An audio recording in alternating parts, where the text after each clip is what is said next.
Okay, with all of the comments that I'm seeing in social media here in the last month or so, I just happened to be sitting here and this came on, and this made the most sense to me out of anything that I have heard yet, and I just wanted to video it and share it.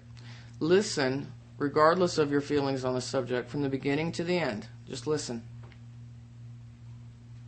Bothers me, Joey, is this notion that black parents should have the same conversations that white parents have. Just be respectful, don't commit crime, and you're going to be okay. And I've always said to people, well, it's more than that. Sure. For black children. Of course, as parents, we have that discussion with them, but we have to also warn them about how they may be perceived. You have to do it, Sonny. And I know we have a Reverend here, Lee Peterson. I want to go to him momentarily, but I just want to have this discussion. There's a few things I say. The first thing is to comply now and grieve later, okay? Absolutely. There may be things going on in the street. You'll never win that conversation, ever with a police officer. The first thing is, and not only to, my son, but comply now, grieve later. The second thing, Sonny, is I think it's important not only to have conversation with our children and our families when there's a crisis, but to have the conversation continuing throughout. That's right. And the third thing I would have to say about it is as follows. Listen, when you talk about saying things or giving advice, it's not do as I say and don't do as I do. We have to kind of lead by example. And no one's perfect, but right. If your children see how you interact, how you speak to people, how you,